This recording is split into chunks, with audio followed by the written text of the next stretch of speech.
Welcome, everybody. Welcome to the Addicted Hunting Podcast, episode number 3. Episode number 3, dude. It's crazy. We're already at number 3. I know. It's going to be like 50 one of these days. I know. Anyways, my name is Sean Keller. We got the crew in here. I'll let them introduce themselves. Cliff's here. Cliff's here again. Jesse Kelly, Jesse, you're going to be leaving us soon for a little bit, huh? first thing in the morning. First thing in the morning, so we're going to be sad. We'll talk about that a little bit. But Marlon Lefevre is also in the house tonight. As always, make sure you guys hit that subscribe button. And one thing we're excited about is these things are now on iTunes, Google Play, and Spotify. So if you guys could all please go on iTunes, Google Play, and leave us a review. Give us a freaking review so they'll syndicate out into those feeds. It's much appreciated. Yeah, and make sure you guys comment on the podcast and let us know how you feel about them, and maybe let us know what you might want to hear in the future. Yeah, give us feedback, guys. We're not we ain't gonna be butthurt about it. I promise.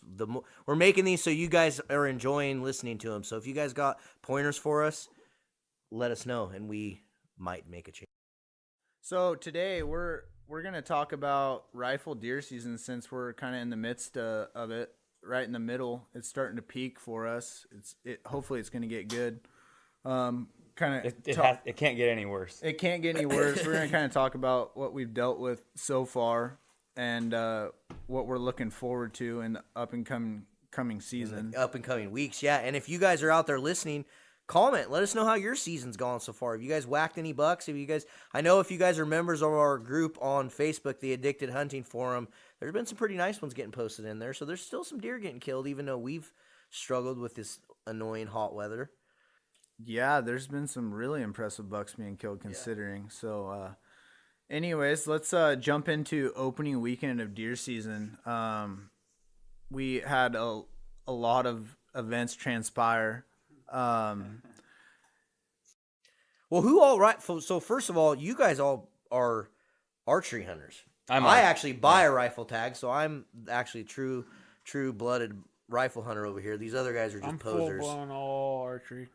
For the last 5 years. Yeah, so we're mainly archery hunters, but we put on a rifle camp regardless. We have friends and family that we take out and we hunting every year. Regardless, I put in for a multi-season deer tag every year, and normally I draw it. And so for the people out there listening, that's kind of what I wanted you to segue in before you just dug right into rifle season, because if you guys are archery hunters, so talk about the multi-season tag, just so people out there listening, a lot of people might not even know what the heck that is or what the advantage of that is or anything out there. So talk about what that is and how you get it if you want to try to get one. Absolutely. So I don't know how other states do this, but our state here in Washington allows us to apply for a multi-season deer tag, and it's almost a guaranteed draw. Yeah. Honestly, if you put in for it. Except now that Sean just said that and all you guys are going to put in for it next year, now I won't get drawn. Thanks, Sean. Yeah, there will be no left.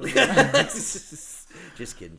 But it's really cool because it gives you that added opportunity to harvest a buck. I mean, So here's the catch, though, because I remember when I first got my first one. Yes. I got it in the mail, and it was like, oh, yeah, you need to pay $196 or whatever. I was like, what? Yeah. I ain't paying this much for a freaking tag. It's $140. Okay, but regardless, it just caught me blindsided. But the reasoning is you actually have to buy every tag. So you're buying your archery tag, your muzzleloader tag, your rifle tag, right? Yeah, and just because you draw it doesn't mean you have it. So you do have to purchase it after you are successfully drawn. And you only get one deer. Yeah, you got to put in for it. And it's different than like our normal draw. You put in for a multi-season deer tag, and I think you can start like December 15th of the year prior.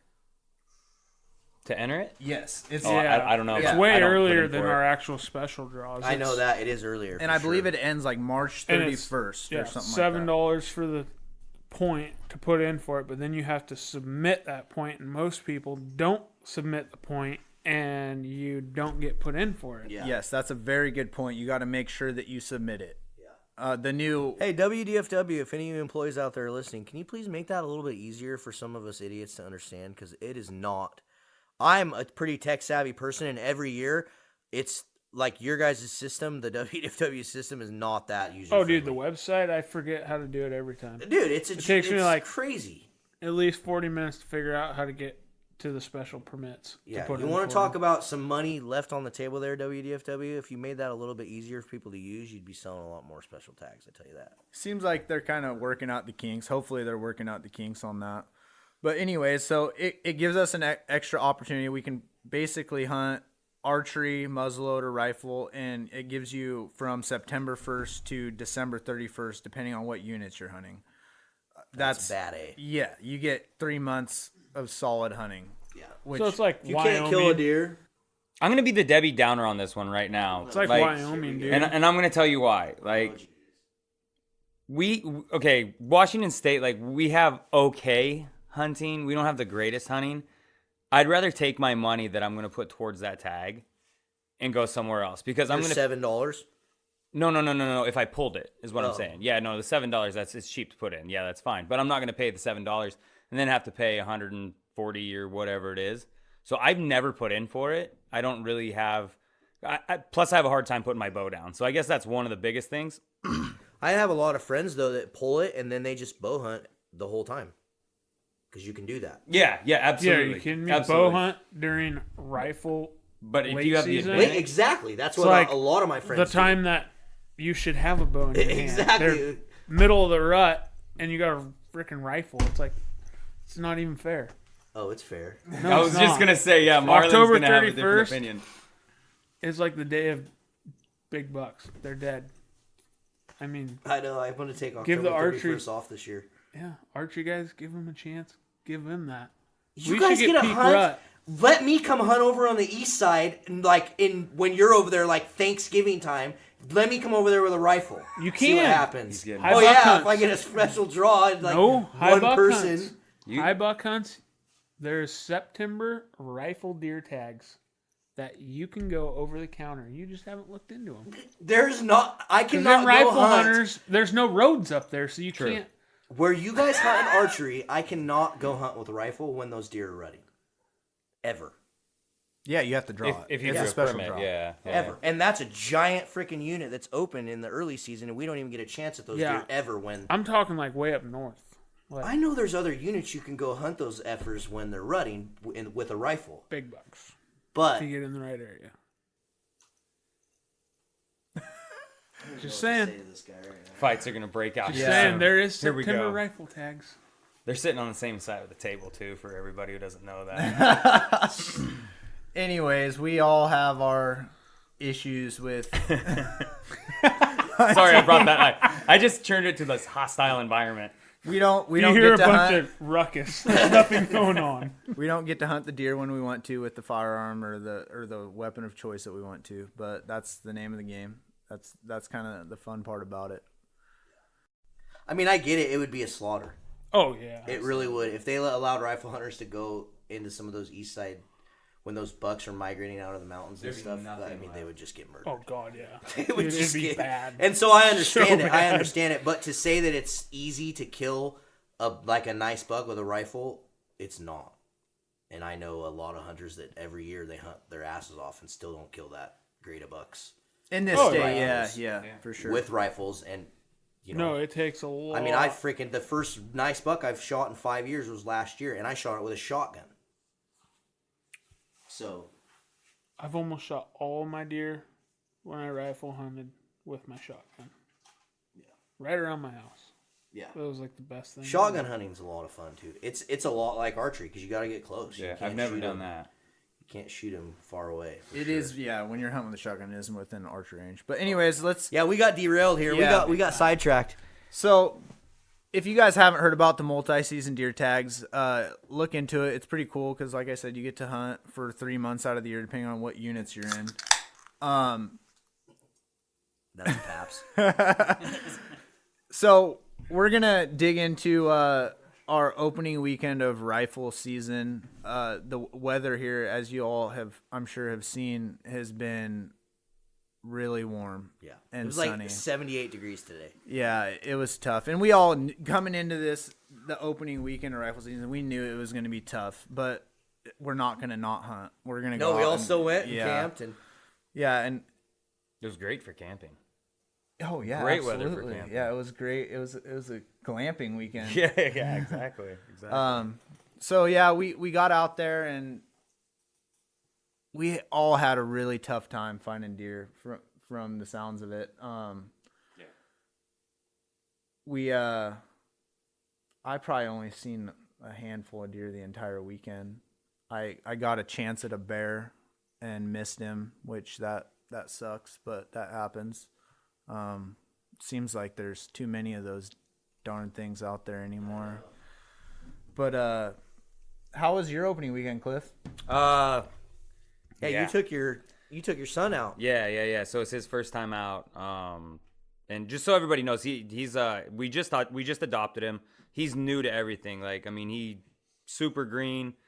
I think it was one of the episodes before I was talking about how I brought him out here after I shot that deer last year. So like he's excited about it and everything. We go out. I was like, dude, I know where we're gonna go. Like we're gonna be into deer. They're always down in here. And it's opening morning was 29 degrees. Yeah, it was cold. It was cold for sure. Those deer but the should have been out fluctuation moving. throughout the day was ridiculous. Well, the issue we're battling too is unless there's cold weather, these bucks that we do hunt, they're not coming out. Well, there's a few local deer, but the bucks are not coming out of those mountains. No. And that makes it really tough. Yeah, we saw 3 deer opening morning, and it was a doe and 2 fawns, and I heard 3 shots. That's it. I mean, we were out there till 11, and that was it. So from daylight till 11. So I was like, that's weird. We'll go somewhere else. And then I'm with my stepdad too. He's more of a I'll just call it what it is. He's a truck hunter. He likes being in the truck, He's a road hunter. Yeah, and I mean, hey, you know what? Like if that's what it takes to like get people out there and that's what they want to do, like I've progressed to the point where it just drives me nuts. Like I hate just sitting in a pickup driving around. Like, well, one of these days we're all gonna be old and we're gonna be driving around our pickups looking for deer. Dude, never. I'll have somebody else drive. All I'm gonna kill is a 12-pack. Something's going down anyway. But and then into Sunday was kind of the same thing. Like movement, there wasn't a whole lot. I mean, I saw a few deer on private property, but in the areas that we generally hunt, I really felt like it was almost like the beginning of archery season over again, because I did stop and hit this spot on the way home in early archery, and I'm like, okay, well, it sucks now. And I swear to God, it was probably the same 3 deer that were in there during archery season. That's all we saw. So it was for me, it was pretty lame. I did miss a grouse though, so that's the only thing that got shot at for us. That's one thing I did notice is there is a ton of grouse. I noticed that too. There's a ton this year. Yeah. That's always fun. Those are always tasty to shoot. So you had a pretty slow opening weekend. It was slow. The one thing that was kind of cool is one morning I had to run down and get gas, and there was this. We saw a forked horn with eye guards, and he was with a group of about 5 does. And then a little bit further down the road, there's this other little forked horn. I mean, dude, you were talking like you would have thought it was full blown rut. This deer, like he had his nose so far up her ass, it was ridiculous. And just he was pushing her around. I'm like, no way. We sat there watching for a little bit, and then as soon as I pulled away, like he chases her right back across the road, and he would not leave this doe alone. So I don't know if it's an early estrus cycle for obviously that doe, because I've never seen them act like that other than that day, and then other than when they are in the rut. I think we gradually see a little bit of pre-rut action. I think Every opening year this time of year. Yeah, opening weekend's a little bit early, but I still think that there's a little bit, especially those younger bucks are probably kind of getting curious. They're just dumb.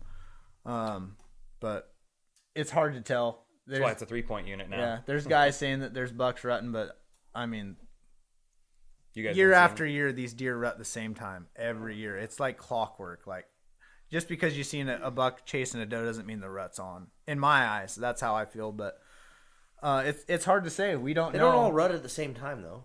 No, It's and there's whenever, different. the does have to come into shoot, estrus. like, back when we used to be able to modern firearm hunt in our local unit until December 31st, we would kill full-on rutting bucks like after Christmas. Oh yeah, and we would also kill rutting bucks like early November.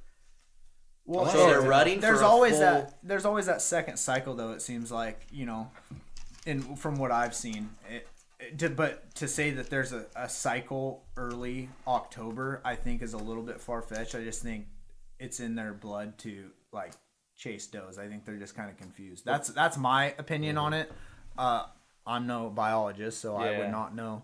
I was gonna say don't quote me, but I think I heard somewhere like it's like every 28 days. Regardless, this isn't something that's not known because there's got to be scientific facts around what these deer do. Yeah. Oh, for sure. Guaranteed. So One of us needs to look into that. Yeah, absolutely. I've always I heard don't that do they all go science into. I always heard that every doe goes into estrus at different times, which makes bucks rut at different times, which is why you have bucks rutting from early October all the way to December 31st. Well, yeah, they're chasing them around. That's what I've always heard is that they all go into estrus at different times, and then bucks go into ruts at different times. I just think we obviously have a peak that it's just For sure, insane. There's definitely peak times for sure. But anyways, hey Jesse, how was your opening weekend of deer season? My opening weekend of deer season was horrible. Did not go good, huh, buddy? I didn't even make it hunting. No, actually,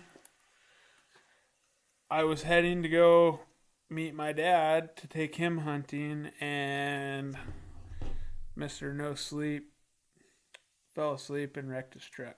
So I didn't ever make it hunting.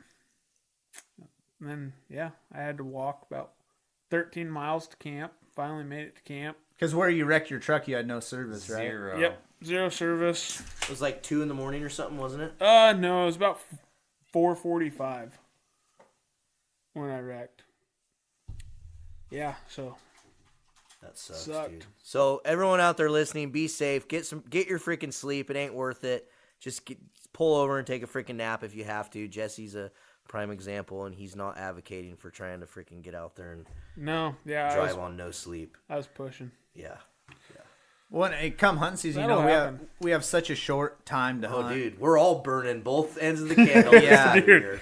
Sometimes we'll drive 6 hours to go hunt. Well, we drove 16 hours earlier this year to go hunt, and we're weekend warriors most of the time, and We all got jobs. We all are just trying to get it in when we can.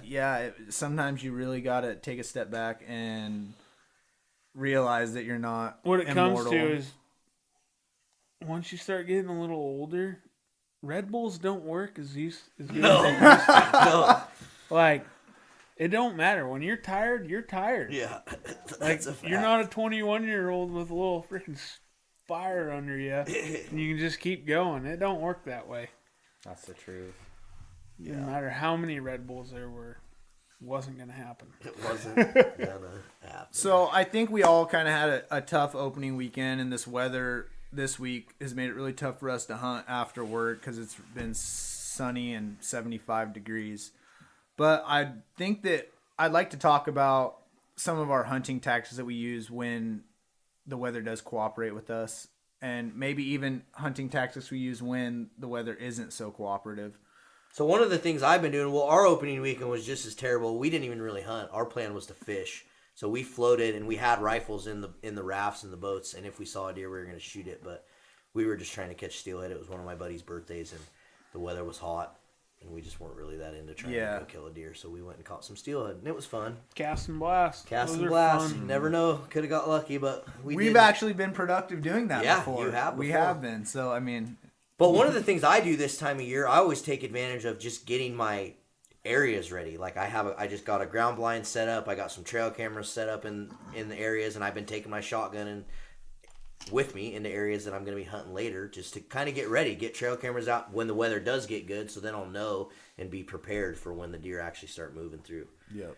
So that's one of the things I like to do when it's just because it just keeps me in the woods and keeps me motivated. Because sometimes I just get so demotivated when it's 80 degrees out. It's hard to want to be out even trying. Yep, and that little bit of extra effort, even when the weather does suck, gives you an edge. Yeah. Yeah. And the pictures are exciting. Like it's something to get exciting about. You're like, all right, I'm gonna go check my camera tomorrow. I wonder what's gonna be on there. Like, wonder if the deer are moving. It's just something to keep you excited about hunting. And What's gonna happen when we turn you into an archery hunter? That early September. I'm gonna have to be retired, dude. It's gonna be like 100 degrees. I mean, it's gonna be beautiful. I'm just too crazy about things, and I just don't. I could just see it controlling my entire life. I just don't have the time for it right now. Right. Marlon doesn't do anything 50%. No. It's 110% all the time. Yeah, I do want to try it. I mean, I definitely want to archery hunt someday. There's no question, but I don't have the time. Really, what it is, I don't have the time to dedicate to it. And I feel like if you want to be a good archery hunter and you want to actually be successful at it, you have to put the freaking time in. Yeah. And not to say you don't have to with rifle, but I spend a month and a half every year hunting rifle. And not to brag or anything, but like the last 6-7 years, I've killed a deer every single year. Yeah, and you've killed some good bucks. You cannot do that with archery. You have to put time in. You have to scout. You have to put your freaking cameras out. You have to bait if that's what you're doing. Like it's not like you just go out, grab your freaking bow and shoot a deer with your bow. Like it's not the same. And so I've never made that switch because I just don't feel like I can put the full effort into it. And I want to put the full effort in when I do it someday. So. And for all you guys that are listening, like we kind of got a mixed group here, but a lot of us mainly grew up. Well, we all grew up hunting blacktails. And we've kind of started dabbling, into the whole mule deer thing as we've gotten older and been able to travel a little bit further. But, where we live, we're mainly focusing on blacktails. And this hot weather really makes it tough. And I'm not sure how it factors into the whole mule deer thing on the east side or up north. Like, I don't know. There's guys killing bucks right now. I mean, yeah. These blacktails, man, I swear, it's like it starts raining and they come out and just do like a rain dance. Like if it's not raining, it's been, like you were saying, we all really cut our teeth hunting blacktail.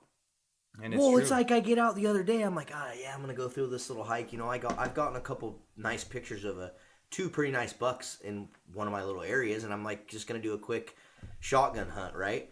And I walk like 20 yards, and I'm like, this is so pointless. It's like, yeah. I mean, the leaves are just so terrible. Like, we need rain. Go in your socks. You are not, unless you're going to shoot a buck from really far away or something like, and even then, it just doesn't seem like they move. There's just no activity when there's not cold, rainy weather. Exactly. And, the forecast is looking up for us.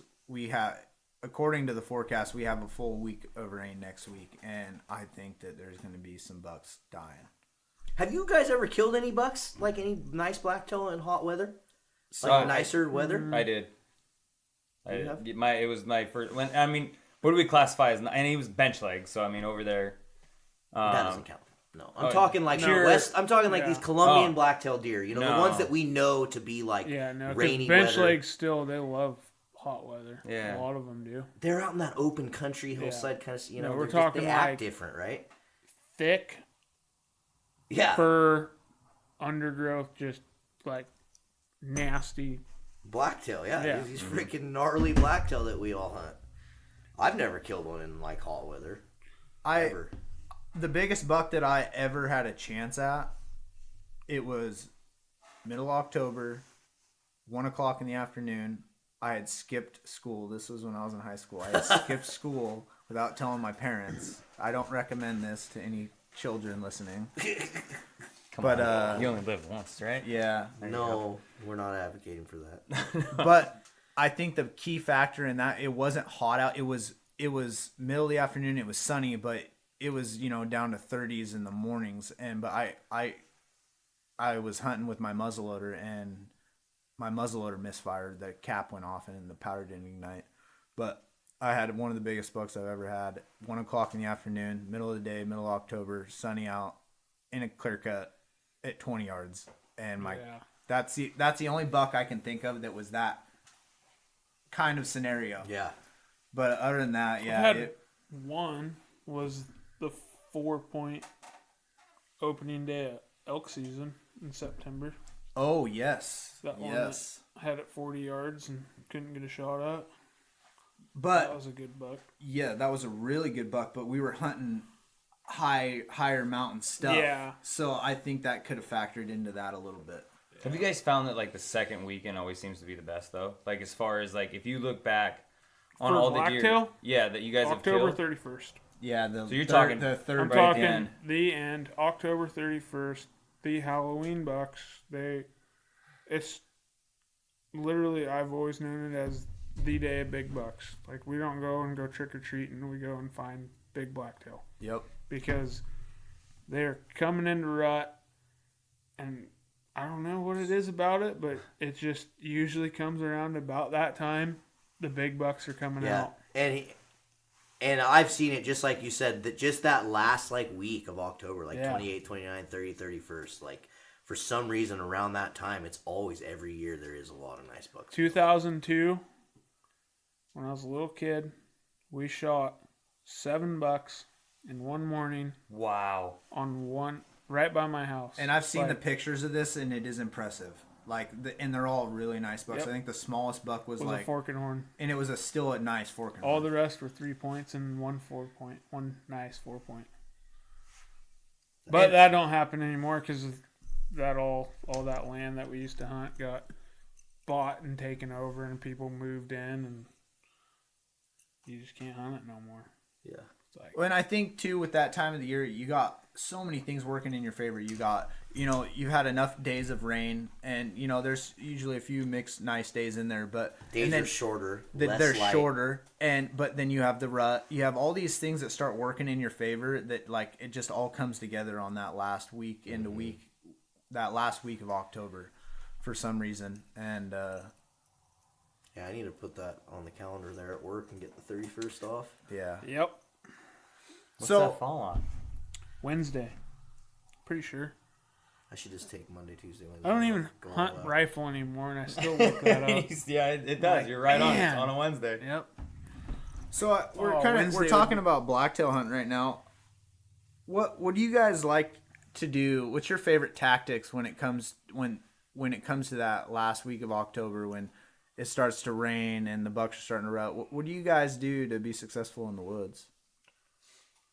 My biggest thing, I love to hunt reprod, like smaller trees, and I'll hunt like where reprod and clear cuts meet. So where I feel like those deer feel safe in the little bit taller reprod, but then they'll feed in the clear cuts. So a lot of times I've killed a lot of my nice bucks walking those edge lines, either super early in the morning or super late at night. I'll just walk those edge lines and target those bucks in there. But it has to be raining. You got to be able to.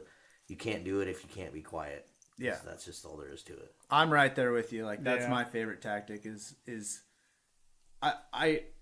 I like hunting those edges, like you said, in the morning, in the evenings. But one of my favorite things to do is when it's raining, I'll throw my rain gear on. I mean, dumping rain, and I've proven it multiple times. I took Mikey out last year, and I'm like, dude, this is going to be the day that we're going to have an epic day. And I'm like, put your rain gear on. We're going to get soaked. And we went and we just got in that reprod and we just started pushing through reprod. And sometimes you can only see 15 feet. But we go in there and we probably seen 30 or 40 deer that day. I love to push the reprod. That's my favorite thing to do. You can get close to them when it's raining like that. They don't jump. They'll play the wind like you always say. Yep. It's a good way to do it. Yeah. What about you, Jesse? I haven't hunted rifle in 6 or 7 years now. It's been nothing but archery elk, archery deer every year. But you get to take people out every year. Yeah, I mean, I take people out and stuff. And I used to just kind of the same. I'd push a little reprod here and there. I never dedicated myself to pushing reprod, but I'd hunt that and then big timber patches alongside of clear cuts and stuff, and just kind of find where you have a mix of all three. A good thick place down by a creek or something with some good big timber and maybe a clear cut close by. And we used to a lot of times just evening hunts, go out and find a clear cut that has a spot where it's down in the bottom by a creek bed and just sit there and wait till dark. A lot of times them bucks would just come walking out literally right before into shooting light into the clear cuts. Yeah, and that's a great tactic if you have the patience. I have a really hard time doing that. Yeah. But yeah, I mean, we never killed anything that way. We've seen some, but most of the times we were already over sitting and would be walking down and jump one, and they'd run back into the thick stuff, and then you're out of light to go find them. Yeah. I'm with Sean though. If it's dumping down rain, and it's the same thing. So I archery hunt, so it's I'll force my stepdad, or now I'll force the kid. It's time to go. This is the time when it's dumping rain. That's when big bucks are killed. Big blacktail are killed when it is just pouring. I don't know if it's, I mean, obviously the senses and everything are down a little bit. Scent control, I don't know how much that plays a part, but a lot of the ones that they've got in the late season, they've always been really close, you know, within 50 to 60 yards. It's never been a long shot. Oh, no. It's really nice, too, where we hunt. If you have, like, a brush gun, like an open sight gun, and you want to go beat the brush, take that. Yeah. Because last year, took Mikey out, and we're beating the reprod, and there's literally a 3-point with eye guard standing 60 yards away and broadside, and I'm just like, Mikey, shoot that deer. Mikey, shoot that deer. Like, it's right there, and things just stand there staring at me. Mikey had the same thing with me. Yeah, Mikey's the king of messing up deer hunting. If you guys don't know who Mikey is out there, everyone out there listening, we'll get him in here for some podcasts soon. You guys will get a kick out of him. Oh, yeah, you guys will love Mikey. He's our Alaskan friend that came down here and really got put into perspective on how hunting really is. But yeah. Anyways, going back to this, we're hunting the reprod and going back on hunting with, like, if you have an open sight or a brush gun, like a little 30-30 open sight gun, Yeah. it works really well in that reprod because you start getting there beating the brush and your scope will fog up. Yep. Really bad. I don't care if you have scope covers, that there's just so much moisture in the air, it will fog up your scope. And that buck's standing there, and Mikey's like trying to clean the scope, pull up his gun, it fogs up again, he pulls it down. But the whole time this buck, it stood there for a minute, and I'm like, Mikey, shoot that deer. It's so close, like 60 yards with a rifle, like broadside. Oh, God. And finally, he gets him in his scope, and it fogged up on him again, but he squeezes off a shot, and I'm watching this whole time through my binos, and that deer just, like, looked at us, stuck out his tongue, and walked away. Like, Oh, God. oh, it was rough. That was a rough day. And Jesse can tell some stories about Mikey missing deer. He's like the king of missing blacktail bucks. Oh, yeah, dude. I took him up one time. We didn't even get out of the truck. And we spotted one of the bigger bucks I've ever seen in Washington. And I think he had your 7mm. It was the first year he moved down here, and none of his guns were down here. And I took him in on, so Washington has this kind of deal you can do with kids or someone from out of state where they can actually get a tag without going through hunter safety. A deferral program, yeah. Yeah, the deferral program. I got a buddy that just did that. He did the deferral program because he's like, man, I want to hunt, but I'm not a resident yet. And I'm like, well, just do the deferral program and you have to hunt with me. Which That's is a super fine. cool program here in Yeah. Washington too, like to So- get out kids or Figure out anybody if they like it. yeah. Exactly, Yeah. yeah. So he did that, and we went out and stuff, and literally we're going to a spot that I wanted to hunt, and right off the road, nice big 4-point. Well, what happened is I seen legs, because it was kind of the steep hillside, and I was like, man, that looked like a doe. And it's kind of getting towards the ruddy time of year, so I just automatically was like, I got to back up. I got to go check it out because, Yep. there never know. could be a buck with a her. buck. Yep. Sure. I throw it in reverse, back up, and standing right above her. Nice big 4-point. And I'm like, Mikey, buck, buck, buck, buck. So he gets out, runs across the road, gets down in off the ditch.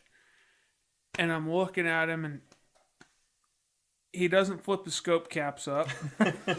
Jesus, Mikey. User So- error. Well, yeah, I mean, granted, I'm sure he probably didn't have any on his rifle. Sure. Never used them. So he gets that one. He gets the back one flipped out and pulls up again. Still can't see because the front one's not up. So he flips the front one up. And then I think he ended up not taking it off safety. I don't know, but the buck ends up, the buck just stood there. The doe ends up taking off. And buck follows pursuit and heads up the hill and disappears into kind of a second growth timber. And so I automatically jump out of the truck and take Mikey, and we just take off running, start to follow him up there, and I knew there was a clear cut up above that I was hoping they might have been heading to, and we kind of couldn't follow any tracks, so we ran up to the clear cut, glassed around, couldn't find him, and ended up getting away. But I was like, man, it was right there. That's the worst. Right dude. there. At one time, I'm hunting with Travis Bishop, dude, and we go to this area, and I had already shot my buck, so I was just like trying to help him get a buck. And I spot this nice little 2x3. It's 30 yards off the road in the clear cut, 30 yards. And we're in a shotgun only unit, so he gets his shotgun, and he gets out and he goes into the clear cut, and the buck is just standing there, and it's like 20 yards from him. And I'm like, shoot it. I'm like telling him to shoot it, and he's like pointing, like, and he's not even pointing at the buck. I'm like, where in the hell is he pointing? This whole time, he had never even seen the buck. He's looking at this freaking doe, and he hears me yelling, like, shoot it! And we're in a buck-only unit, and I'm sitting here yelling, like, shoot it! And I'm, like, screaming at him. And he doesn't see the buck this whole time, and he's pointing at the doe, like, about to kill this doe because I'm screaming at him to shoot it. Oh, man. Anyway, finally, he doesn't freaking shoot it. He puts the thing down, he goes down, he's like, dude, it's a doe. And I'm like, there is a buck right there, dude. It's still standing there 20 yards. I'm like yelling at him. So he goes back up into the clear cut, and I kid you not, he goes back up as soon as he freaking pulls up. That buck takes off so fast. I'm like, are you kidding me? The same thing, I'm like, it was right there for so long. Like 15 yards to your left, dude. Yeah. Like, if I would have had a tag. Dead. I had my shotgun with me. I probably could have jumped out with some double-aught buck and shot the thing. Yeah. Like, And guys, But the thing is that happens. We're not making fun of these guys. We're not either, road you know? hunters, like, but sometimes, like, we're cruising into areas and You're going into your spot. yeah, Exactly. and there's a Yeah. buck standing there in a clear cut. I had this one spot picked out, and I was like, oh, dude, this is going to be a decent spot. I've hit it a couple times, like, and there's been a good amount of deer in there, and I was like, this could be a good place to take it. It was raining. I mean, it was, your perfect fall weather for hunting. And just, there he was, off the road. Oh, no. Like, off the road, really? Oh, man, we're going to have to come in here one day and just, because now I got all these, like, funny stories about mistakes I've made. Like, I could tell some pretty funny stories. Like, one time I shot deer with birdshot on accident. Oh, man. I did the same thing. But you killed the deer. I didn't do anything to it. We saw it 4 days later, and the thing was completely fine. Like, nothing had even happened to it. Peppered it. I just peppered it. And I just had grabbed, we were hunting grouse and shotgun, and I accidentally grabbed the bird load and not the buckshot, and just made a stupid mistake. Yeah. But so anyway, it happens. Not to make fun of these guys, it's just funny to tell these stories. So we're gonna have to tell some of these stories. Oh yeah, saying that we haven't done anything stupid like that. Yeah. No, I have. We're gonna have to plenty tell of some of these stories, not in another podcast, Yeah. because we're gonna get derailed. We already have here. But Oh, we could definitely derail. We'll just have like a addicted hunting bloopers podcast. Yeah. We're gonna talk about all the stupid mistakes we've made over the years. Like when I first started hunting, 8 years old is when I first killed my first buck. I was hunting with a full-size 12-gauge Remington 870. At 8. And I couldn't even hold... I shot at probably 3 does before I finally killed the deer. But that gun was so heavy, I couldn't even hold it up. Yeah. Like, I would just have to shoot as it dropped. But that's all my Timing. dad had was a full-size shotgun. And that's what... I was like, That's what you that's learned what on. I'll use. Yeah. Here we go. Well, so it's funny you say that. The first buck I ever killed, I was probably 8 or 9 years old, and I killed it with the exact opposite thing. I killed my buck with a 410 with slugs. Really? Cool. Yeah. My first one was with a 12-gauge buckshot. I never ended up killing it with the 12 gauge. I ended up shooting my first one with a friend of ours, Roy Richards. He was probably 17 or 18 at the time. I was 8. It was like a week before my birthday. So my birthday's on November. I was hunting October. Yeah, November 14th, October 28th or something like that. That's when I shot my first one. And I shot it with a 20 gauge, 1187. It had a rifle barrel on it. Oh, With nice. open sights. 100 yards away. Wow. Through a clear cut. It ended up being a nice spike. Nice spike. Oh, yeah. You know, I mean, 8 years old, you can't complain. Oh, we've all been But- there. Dude, my first The spring 4 was- deer were spiked. the Dude. spring I was just trying to broke get on the meat gun. table. So when you'd shoot, it wouldn't eject the shell. So Roy is sitting there. It's his gun. And I'm shooting at this thing. And he's running the action as I'm on a log shooting at this deer. So I'd boom, and he'd jack another one in. Shoot again, boom, and he'd jack another one in for me. That's so awesome. I ended up hitting the first shot I missed. The second shot I hit it right behind the shoulder. Third shot I hit it in the back ankle and broke both of its ankles. This poor deer was just shot up. We ended up having to kill it with a 12 gauge when we got up there. Jeez, dude. My first one, I was hunting this freaking pond area, and I used to basically circle the pond, and every time I'd circle this pond, I'd see deer. So I'd come around. First time I was probably only like my 11th or 12th time ever hunting, and so I come around. And I see this buck, and I think it's just like the biggest freaking thing in the world. I actually mounted it. It's just a small little 3-point. But I come around the thing, and I remember seeing it thinking, oh, my God, in just panic mode.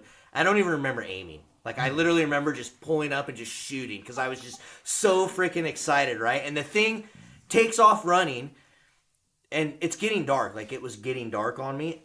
And so I kind of take off running towards it like, crap, I got to get another shot at it, you know?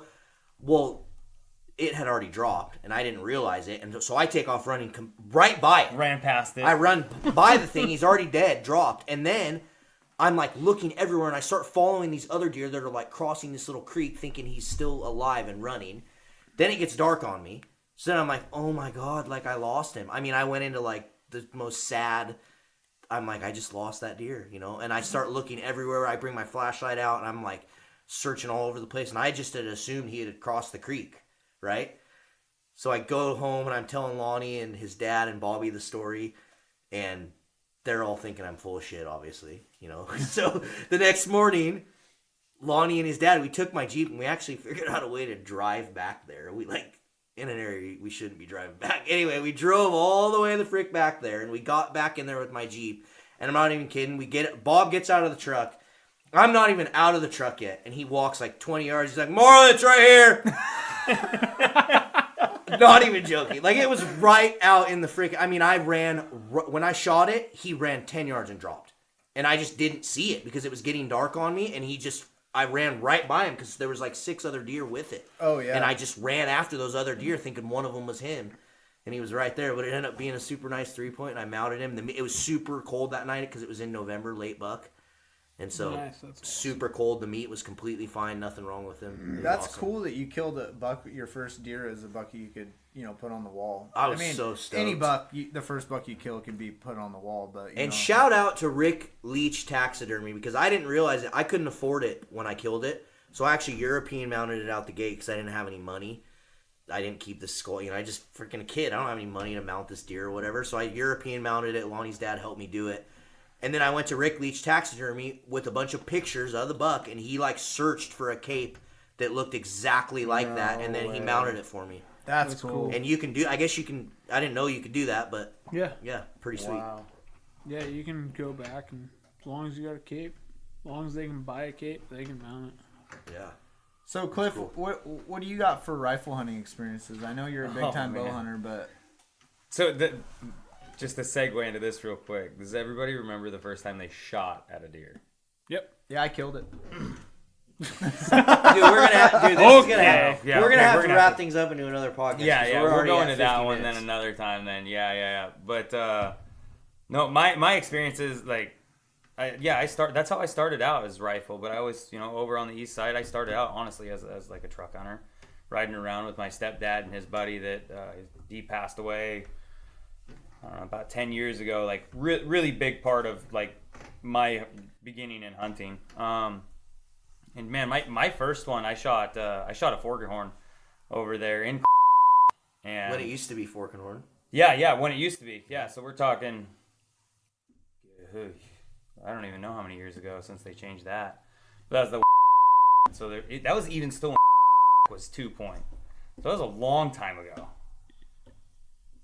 Huh? Yeah, what are you freaking just saying all these? What? Oh, Nick, what did we come up with? Hashtag no what names? No ridges. There's no ridges. Those are hashtag no units. ridges. Yeah, but you're naming units, ridges, dude. Come It'll on be now. fine. Like everybody hunts over there anyway. No, they don't. Well, Yeah, we're gonna bleep all that out. Those are gonna be bleeps over Cut that. those units. Those are gonna have bleep marks over them. And all you guys out there watching, look out for hashtag no ridge name stickers coming soon. no ridge names. Okay. But anyway, so since you guys don't know where we're at now, but that's just where we always hunted. And I mean, my first one was a forked horn, and I mean I remember it really, really well because I saw it across this opening, and I took off, and I knew my stepdad was over there somewhere, but I wasn't sure. So I take off, and I get over, and I'm like, where the hell did this deer go? And I look up, and I'm standing next to this little pine tree. And like, I jump in it, try to get a rest, and then there's branches obviously in my way. So I jump back out, and I jump back in, I jump back out. Meanwhile, this deer is just staring at me. And it's a frontal shot. This is the first deer I've ever shot at. Well, no, second. I lied. Second deer. You missed So the first one. Yeah, right. We'll talk about that another. That's story. another time. So I shoot, and it takes off. And I'm like, what just happened? And like my stepdad's literally like 50 yards behind me. You get him? How old were you? I think I was 13, 14. Oh yeah, so you were pretty young. Yeah. Yeah. So I was like, I just missed him. And I'm turned around looking at him. He's like, well, which way do you go? And I'm like, well, you go. I turn back around, and he's standing there now broadside, right? And all I can see is just enough of his vitals. And I just throw my gun back up, just like, and honestly, the best way to shoot, I think, is just real quick. Go. Throw the gun up, shoot. I reloaded faster than I think I've ever reloaded. Shoot again, and I thought I missed again. And I had no clue, and I'm like, oh, I missed him again. He's like, no, I think you got him. I'm like, no, I know I missed him. Well, I didn't know this at the time, but he fell behind the log. I thought he went down into this huge canyon. And the whole time we're walking towards, and it's only like 80 yards, not even that far. Were you blind or what? He was behind the log. I couldn't see him. So like literally till I got up there, man, I'm just beating myself up, and I get up there. I mean, nice forked horn. I have it mounted on the wall, like just like you were saying. I just did the skull mount one, not like the European where you have the full skull, but just like the plaque. Mm-hmm. But yeah, it was just a nice little forked horn. I mean, I was proud as hell. Like first deer for me. And that was really the beginning of what's kind of spiraled into today. That's cool. Your first deer kind of starts it all off for you. And yeah. Either you're going to love it or you're going to hate it. And I think it kind of has taken over all of our lives in one way or the other. I know, at least speaking for myself, like, we think about hunting season 24 hours a day, 365 days out of the year. Yeah. And there's always something that you're like looking forward to. Pretty sure when I shot my first one, I asked my dad if I could go get another one. He's like, nope, they only allow one. You only get one. I'm like, what? You can't buy another tag? Well, we got to wrap this one up, guys. Hopefully, you guys have enjoyed this freaking episode. What are we gonna talk about next week, Sean? Are we gonna? I have a ton of ideas. Hopefully, we can get Jacob in here and we can talk about Colorado. But if not, we're gonna have something. If not, we'll get Mikey and Colby and those guys in. Yeah, talk about Alaska. That'll be a fun podcast to talk about. Or if you guys have any suggestions, comment. Let us know what you guys want to hear us talk about. Any subjects, anything you guys want to hear us tackle or chat about. We'd love to hear your guys' suggestions out there if you're listening, for sure. I like the idea of the text. The what? The one you sent today. Oh yeah. Yeah, but we'll bring gloves. Yeah, that'll be a good one. Yeah, like Marlon said, let us know if you guys have anything you want to hear from us, and thanks for letting us ramble. And make sure you guys hit that subscribe button. And yeah, absolutely, hit subscribe, and don't forget, leave us a review on iTunes. Go give us some reviews on there so it'll actually populate out there into the feeds. We would appreciate it greatly. Might get in on the next couple if I can get on a phone call. Oh yeah, we can do phone call ones too, so that'd be sweet to get Jesse. And if any of you guys want to join us on these podcasts as well, we've talked. A couple of you out there listening have already hit me up asking to join on these, and we don't mind having other people in here. So hit us up. We can do phone-ins, or we'd love to hear some of your guys' stories as well out there in the hunting season this year or in previous years. absolutely, and constructive conversations are always, Exactly. great. So Exactly. Well, thanks so much for tuning in, guys. We will see you next week. later.